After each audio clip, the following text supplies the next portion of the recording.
Didn't want to get double audio. Hello and welcome back to PitchZone, our weekly get-together of coaches that help one presenter improve and fine-tune a short pitch, a 3-minute pitch. And pitching is such an important part of a founder's life. And this is why we as coaches thought, let's build a platform for startups, for founders to come in, pitch, and then get immediate feedback. And if you would like to apply to pitch, point your browser to pitchzone.live and select a date. And that's pretty much all you need to do to get on here onto the pitch zone. So let's get this thing started. This week's presenter, and it's a real honor for me, this week's presenter is Jevona Johnson. Jevona, hello, how are you today? I'm doing great, Claudio. How are you? Really good, really good. By great, you mean a little nervous? No, because someone told me that nervousness and excitement are the same feeling, so I'm going to choose to be excited today. Oh, I love that. I love that. Superb, superb. So let's all be excited together with Jevona. Jevona, you are going to do a short pitch. Is it going to be an investor pitch or is it a customer pitch? What's the nature of your pitch? The nature of my pitch is for an investor. For an investor. And you told me before that you are actually practicing for a pitch competition or a pitch contest, right? Yes, it is in November. I've had the pleasure to be a part of.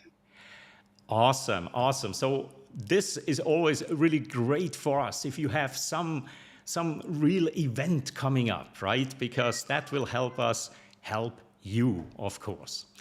So Yeah. I'm not the only one here. We have a total of 4 coaches, including me. Are you ready to meet them, Jevona?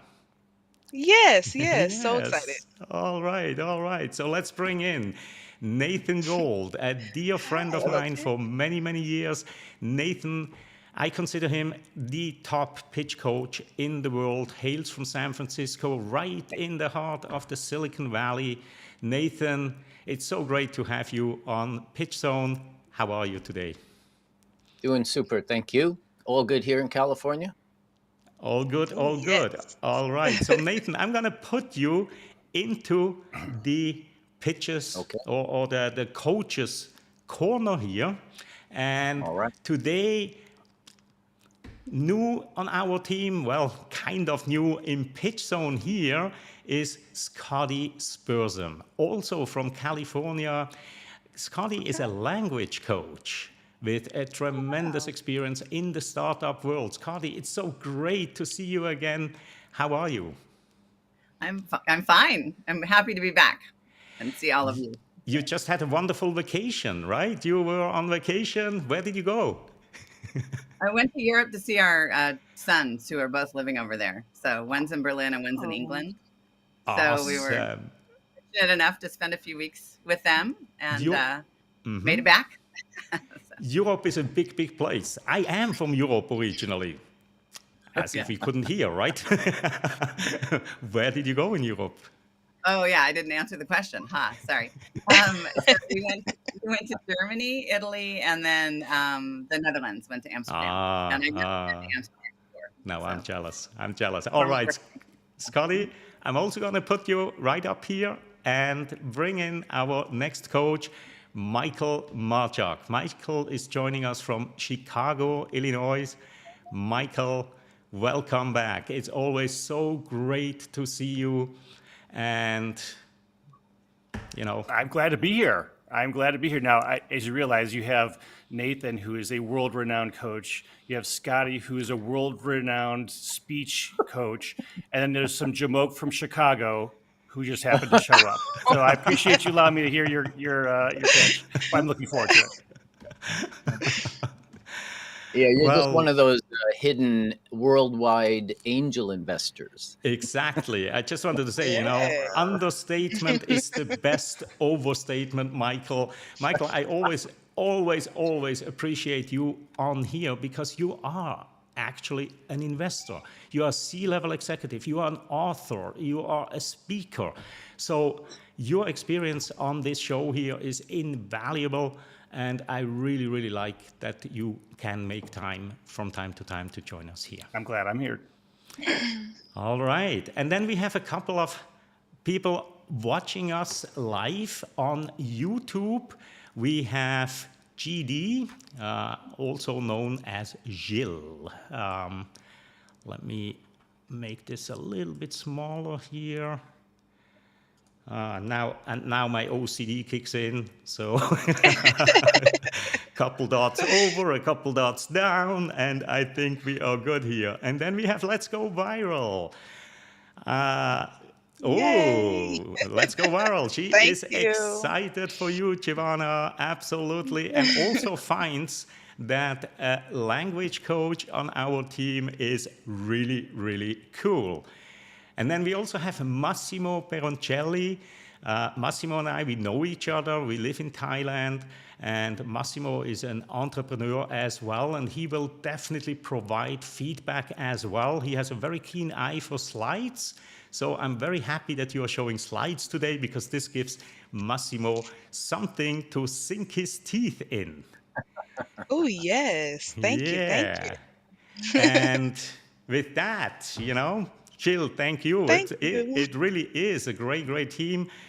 All the best, Jevona. And Patrick from Dallas is joining us. Patrick, I hope you're doing really, really well. And of course, also Rick Pollack. He is a member of our coaches team that will also provide feedback via the comment function in YouTube. So, Jevona, you are really, really taken care of here from all different angles. This is absolutely great. Yes, I So, appreciate it. now is the moment, Jevona. I'm going to give you the floor in just a second. When I do, I will also, once you start your pitch, put a little timer right up here so that you can keep somewhere within the 2 to 3 minute target. If you go a little bit over, that's okay. We won't stop you, but use the timer as a guide to get as close to 3 minutes as possible. Okay, so Jevona, deep breath. I've And already been practicing the breathing techniques you shared with me a few weeks oh, ago. cool, very cool. So Get take out, all get of that excitement, bundle it up, and whenever you're ready, Jevona, the floor is yours. out. Alrighty.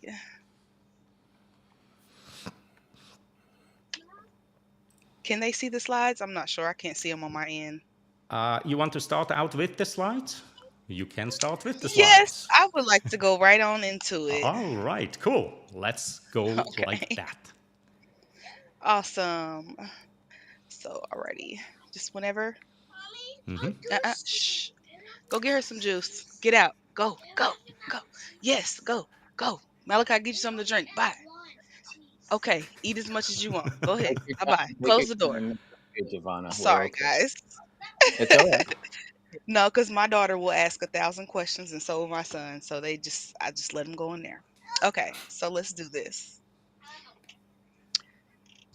People all over the world have a story to tell based on the way that they're dressed. Faith is always in style, and your style should always take you somewhere.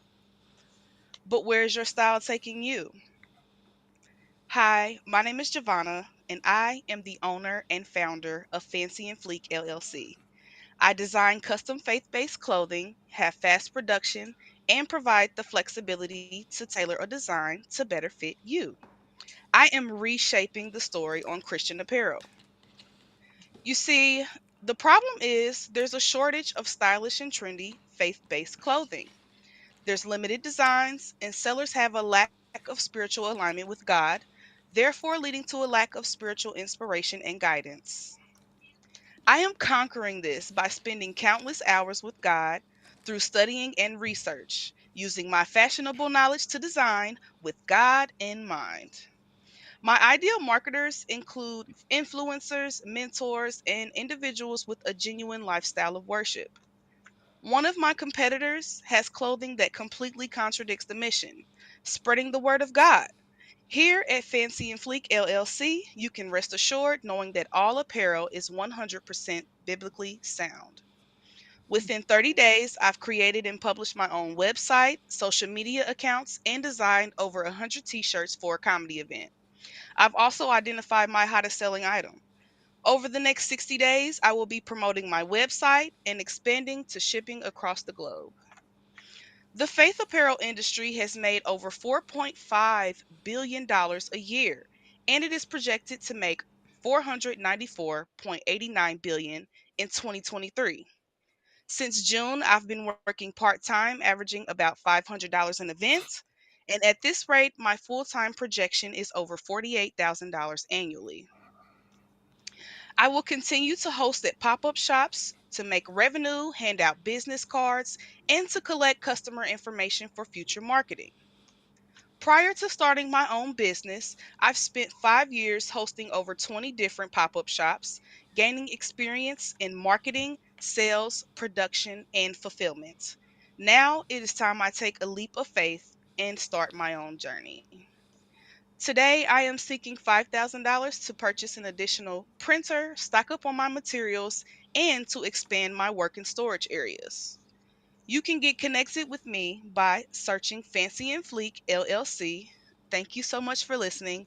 My name is Jevona, and I am the owner and founder of Fancy and Fleek LLC.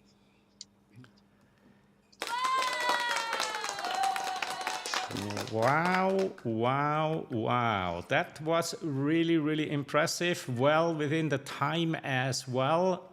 And I'm floored that you will be able to design 100 t-shirts in just 30 days.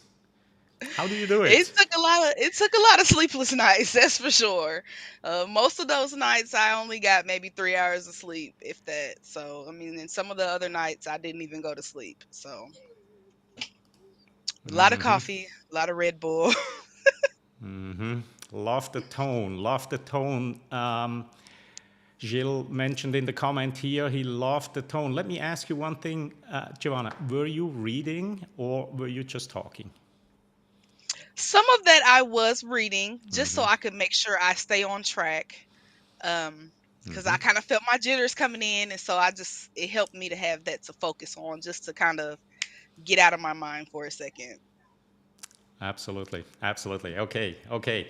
Very good. So let's kick off the round of feedback today with Scotty, because Scotty is new here. It's the first time that she's in this new format. Scotty, what kind of feedback do you have for Jevona? Yeah. Jevona, I loved your cadence. You sounded very confident, and I thought it was very smooth. And I wasn't, it didn't turn me off that you were reading a little bit. I thought that was fine. So I don't know what Claudia would think. But I'm just curious. I'm glad you said, why me? Like it's in your slides. But is there like a spark? Was there a moment where you just went, there's an opportunity here? Could you talk about that for a minute? As far as when I was out doing the different pop-up shops. No. I'm sorry. When you started your business. So I always knew that I wanted to be in the fashion industry. So I want to say I was at least in my early teens. And then like just designing in general and being very fashionable and trendy was always something that I was into. I love to, dress and match things and just make everything just coordinate in one way or another. So this is something that I've always enjoyed. But why right now? Like Fancy and Fleet, why this business? Why now? Like I can see where you have experience in pop-ups and fashion, but what was like the lightning strike that told you I should do this right now? I actually was presented with this opportunity around June. So, there's the holiday Juneteenth in June, And I was just speaking to someone briefly about how I've been, stacking up my materials and trying to build my confidence to start making t-shirts and selling them. And they just really suggested, I don't know what you're waiting for. That perfect I'm ready moment is never going to come.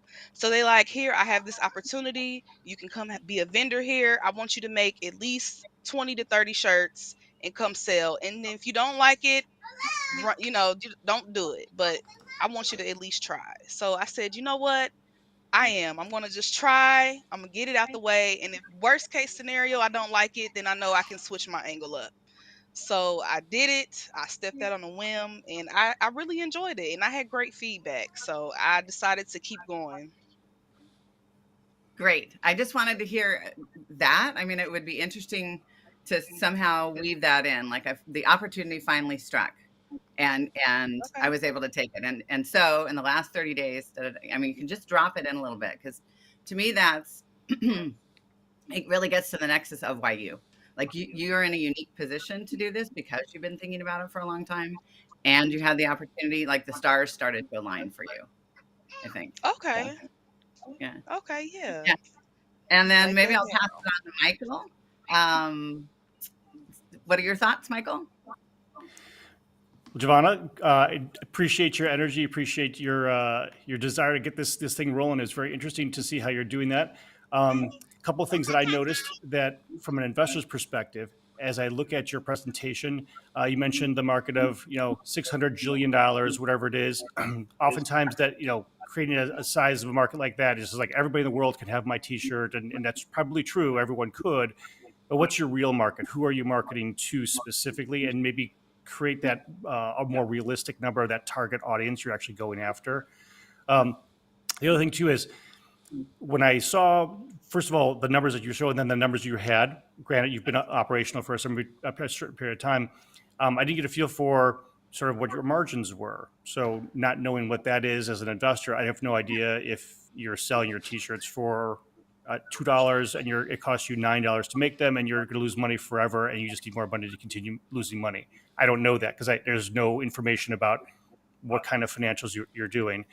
The other thing too is, as an investor, Go back in there. Go.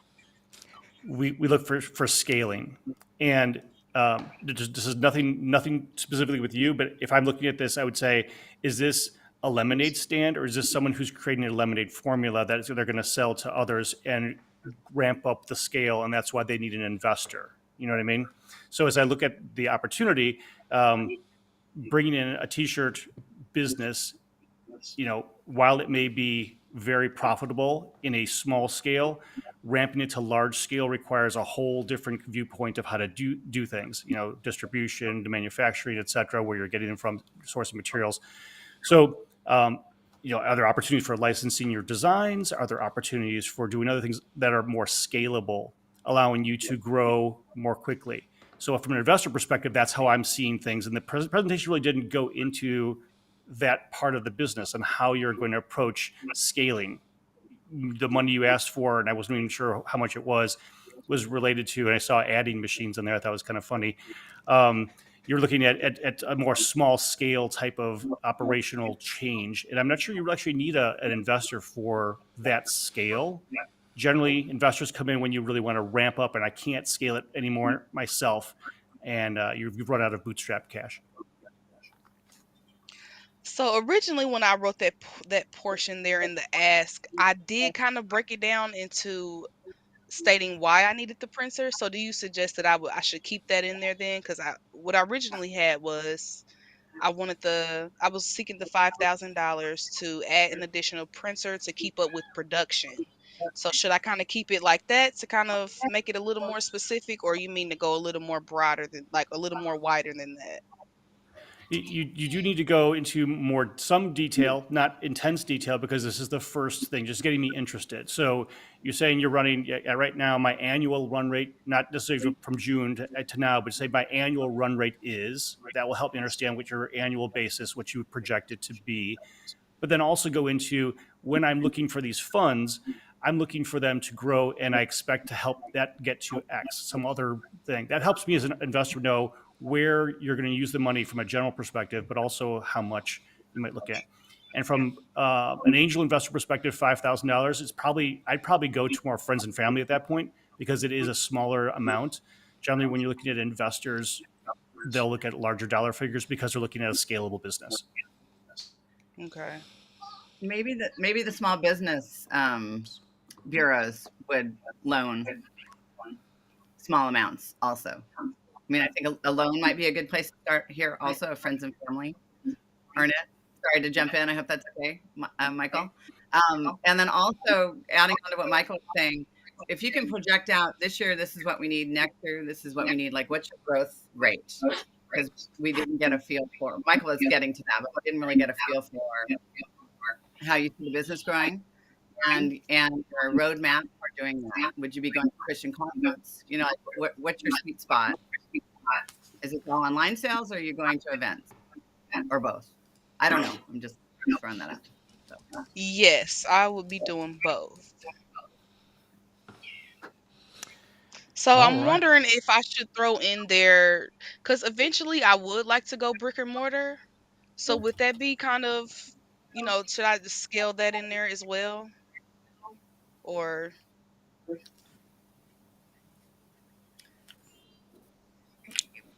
I think when you do your business plan, like sketch out a business plan and see what makes sense to you, and then start presenting it. Come back and present it to us, and we can get a feel for how realistic it looks. I think that's part of the issue for investors. And even if the investor is your mom or your dad or your relative or a friend, everybody has an exit strategy. So you really want to be aware of your investors' exit strategies from the get-go. Yeah. Wow. Okay. This is really great feedback, and this is one of the reasons I love Michael in here so much, because you are not just looking at the pitch, you are looking at the bigger picture, and this is so invaluable. Let me take a brief moment to go through some of the comments that came in on YouTube as well. Stuart Pink, he's one of our coaches as well. Well done, Jevona. This was a very clear presentation, and I'll come back to a couple more comments from Stuart in just a moment. Gilles also thought that, the pace and especially your factual representation of the progress that you have made really speaks volumes. And I think that was also the slide for me that, I really perked up and was like, whoa, this is a powerhouse. This lady is a powerhouse, right? So this very powerful. Gilles also would like to know, who is your target audience within the faith crowd? Yes, I did briefly mention that. More of like influencers and mentors. So I'm assuming you will want to know maybe more of what genre or age. I'm not sure. Maybe Gilles will post another comment to clarify on this one. Let's move on to the next comment from Stuart. You handled the kids at the beginning very well. And I'm really bringing this up because these are the kind of situations, as Stuart is saying here, whenever something unexpected happens, it's a chance to show your human side, right? So Thank you. well done. These are the kind of moments. And then another comment here from Stuart. A lot of what you said was the same as your slides. I'd love to see some of the designs. And I couldn't agree more, right? Show and tell. Show always wins over just tell. So make a note here to maybe have 1 or 2 shirts at your disposal. And Massimo, I mentioned before, he's very much into the details of the slides here. Loved the fact that the slides were fairly consistent, both color and style-wise. Second, and milestone financial ones, though, small fonts. And almost all empty space. So make the font a little bit bigger. Okay. Great presentation, Jevona, Patrick says. But I'm with Claudio. Try to not read. Eye contact is so important. Worst case, put the script right in front of the cam, maybe underneath, next to it, on the side. And I then might need to hold them up a little more then, yeah, because I another had them on comment the here, screen. another comment from Massimo, the contact slide, if you can imagine it, will be shown for more time after you finish talking. Maybe put the QR code pointing to any of your contacts. That's a great idea. And Okay. Massimo is actually the person to talk to this or to talk about this. He has a great solution that I think you will like. I make sure that I connect you and Massimo later on. So I'll get back to more comments later on. But for right now, I'm really curious to hear Nathan's feedback. Nathan, take it from here. Thank you. Thank you. I have a question to start with, and that is, are you looking to build this business as what we call a lifestyle business, or do you want to get big, grow big, and maybe have it acquired or get ultra rich? What are you looking to do? Well, of course, I would love to be ultra rich, but I also want to use my business to help.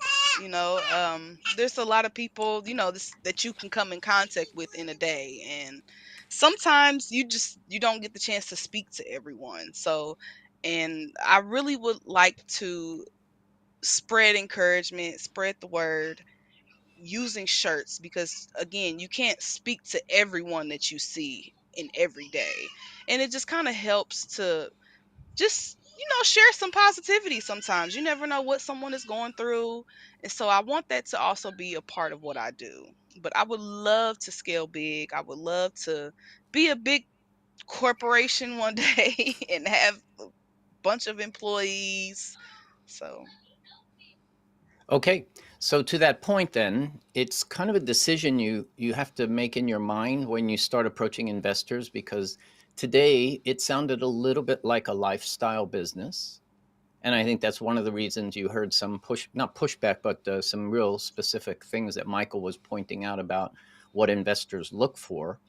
And that's why he was okay. pointing you probably more towards a friends, family, and followers kind of a raise of money for 5,000. Anything less than about 100K, normally you should be able to raise some of that money from people that you know in your inner circle that you can treat, very specially. And then after you run out of that money, or as you start digging into that, you can start raising a more traditional angel round as your traction gets bigger.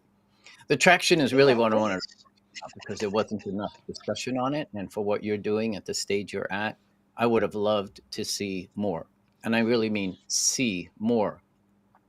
You didn't show any of your shirts. You didn't hold them up. I mean, this is a show and tell, as I think Claudio mentioned earlier, one of maybe I forget who, and having a few shirts, maybe a pile of them on your desk behind you, if it can be in the camera, nicely focused.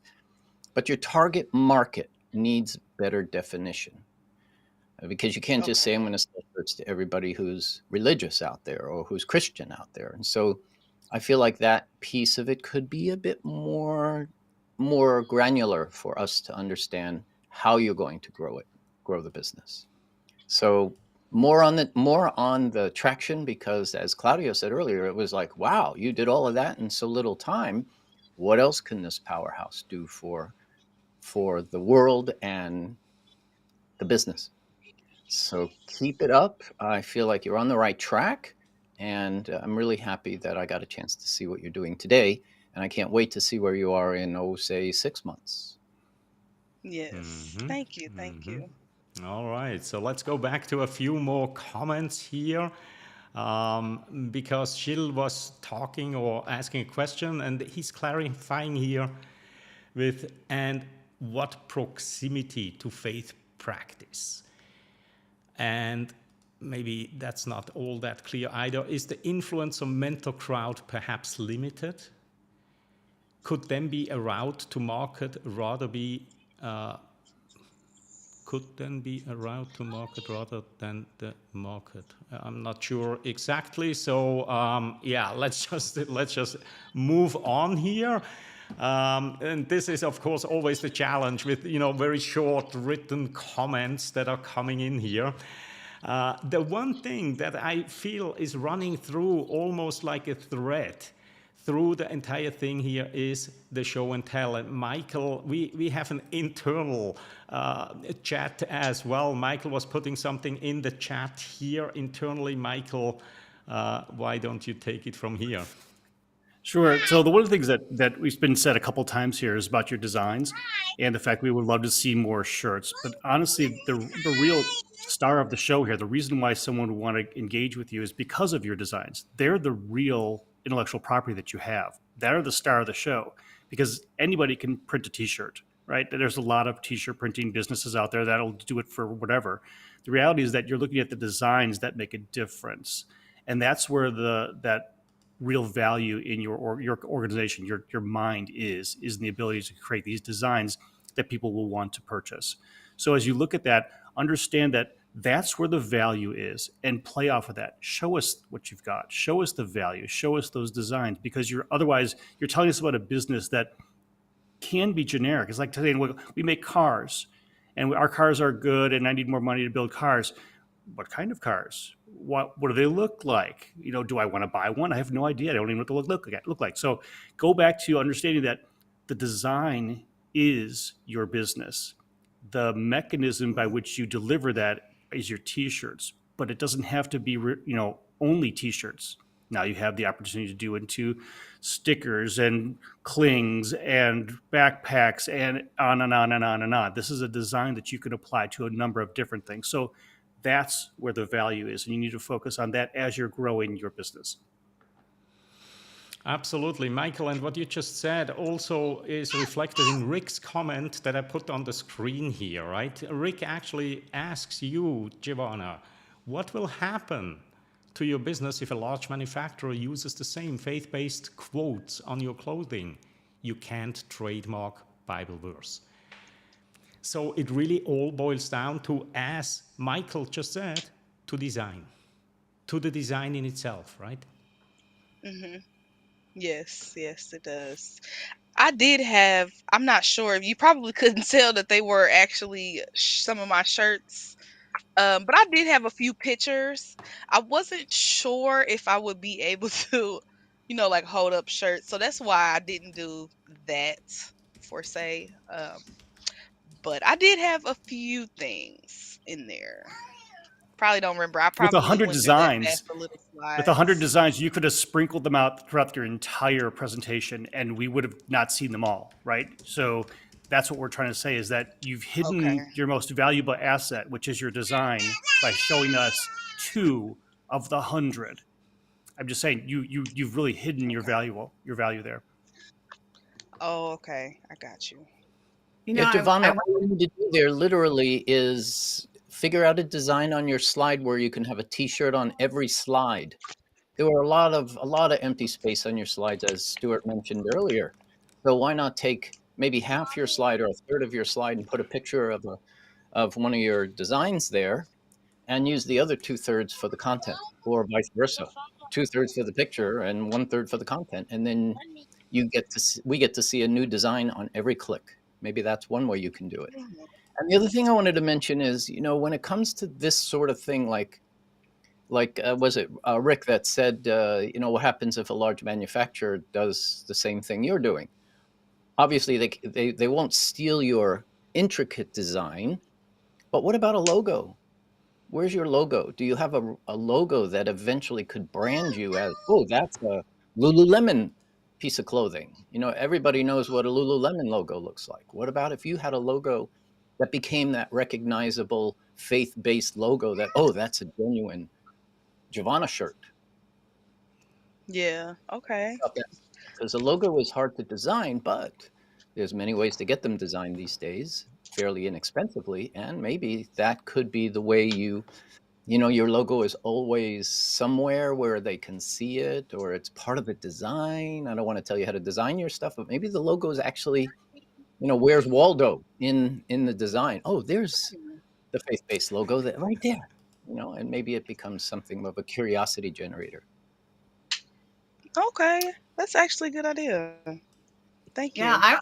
I was almost thinking you could use some of your favorite quotes, because I recall you said something like, this is Bible approved or Bible authenticated. I don't know, that the all the quotes and all the messaging on the shirts are in keep. 100% biblically sound.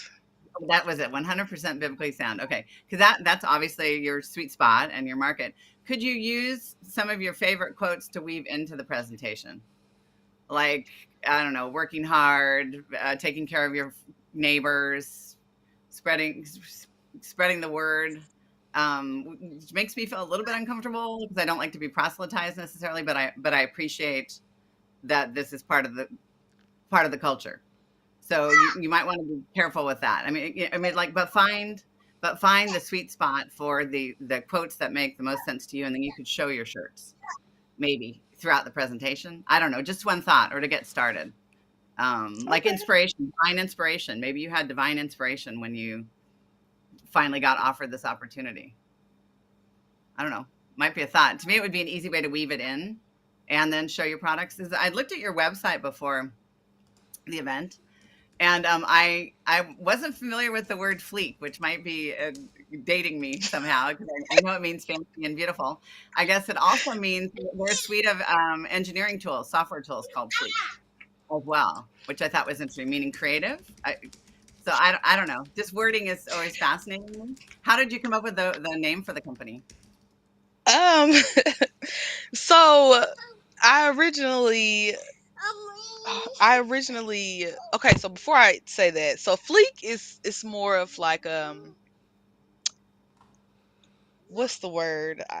It's more of like a way to be. So it's more Fleek is like another way of different way of saying you're not like neat, or you dress really well.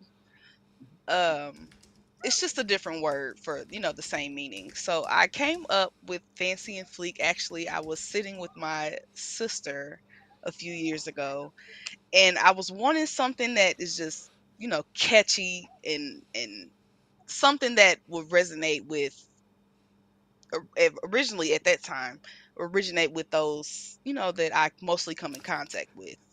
So I wanted, when someone to hear my business name, I wanted them to kind of be like, oh, well, what's that?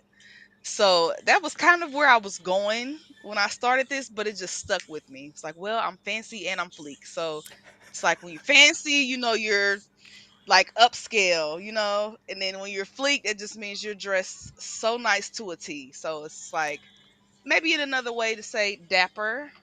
Let me see that. No, Turn I this think down. Fancy and Fleek is a great name. I didn't hear it a lot during the presentation, so I was trying to figure out how to help get it solidified into your audience's brain, Okay. because the whole goal of a pitch is to be able to have someone retell the story that oh, I heard this great pitch about Fancy and Fleek. It's this cool new faith-based line of clothing. Do you want to look at it? They're looking for investors. I mean, you just never know when somebody's going to retell the story of having met you, and that will then introduce you to the person who will introduce you to the person who will help keep things moving. So. Yeah, that makes sense. So one of the other things that I wanted to briefly mention, so that Rick brought up about having the verses and whatnot, and having a slogan like Matthew 5:16, "Let your light shine before others." I mean, going that way would be another thing to add a tagline or a slogan to be able to have that associated with you. So as you have folks watching your videos that you have on from your influencers, or you have your slogan that's attached to your website or anything else you do, your Twitter, your Instagram, etc., that you can have that as a sign off even at the end of it. I mean, you have all kinds of opportunities to leverage your faith to be able to show people that this is what you stand for. So, I missed the question. Sorry. Nothing. I think that was an echo from elsewhere. Oh, okay. I was like, wait a minute. All right. Well, maybe there are some people, want to participate here, but they don't know exactly how. So, Okay. all right, all right. So, Jevona, you mentioned Yeah. before that you are going to a pitch contest or a competition, right? When is that? Yes. It is November 29th. So I All have a right, little all ways. right. So I would like to make you an offer to come back before that pitch competition. I would love to. Come back. Take all of the input that you have received right now, the feedback, and I really, really love this comment here from Let's Go Viral. And hello, Let's Go Viral, by the way. And it's so great to have you back here and your uplifting comments. It is a pitch masterclass, and I would like to see how effective that masterclass is by watching your next iteration of your pitch, the new and improved pitch. So afterwards, let's stay online quickly and make sure that we schedule you before your contest, right? Yeah, for sure. Cool, cool, cool. Very good. So, as Let's Go Viral said, this is really a pitch masterclass. It is something that we do once a week, only once a week for 45 minutes. And if you would like to have us take a closer look at your pitch, go to pitchzone.live and apply. There is nothing to lose and tons to gain, as probably Jevona can attest to right now. I see it on your smile. I see that, okay, the wheels are turning. And so anybody watching out there, whether you have a customer pitch, an investor pitch, any kind of pitch, hop on our calendar and we'll be more than happy to help you. And if you haven't subscribed to my channel here, please do so as well, because then you get notified of upcoming episodes. We do this every week at the same time, Thursdays, 10:15 a.m. Eastern Time in the United States. And that gets us to almost the end. Almost. Because we still have somebody waiting in our green room right now, and that is our presenter for next week. So let's bring her in, Shalini Menezes. How are you today, Shalini? Good evening, Claudio. I'm well. How are you? Really, really well. Thank you. We have kind of met on LinkedIn, and the one thing that I noticed immediately about you is you are not only a very good communicator, but you're always looking to become better and better and better. So you signed up immediately once you saw what PitchZone is all about, and I really, really appreciate this. You will be our presenter for next week. Now, without going into too much detail, tell us, tease us a little bit so that we want to tune in again next week. What is your pitch going to be about? Right. So, an introduction to my pitch was already made by Michael today when he talked about intellectual property and designs. And I was like, that's my topic. And you've already prepared the stage for next week. So, uh, I'm going to be talking about how we're going to stop wastage of resources, time, energy, and money in the intellectual property field. I am going to revolutionize it. Awesome, awesome, awesome. I look forward to seeing that already. And in the meantime, I wish you all a really, really great day, afternoon, morning, evening, wherever you are in the world. Have a great week, and we shall see each other again next week. Have fun. Bye-bye. Yes.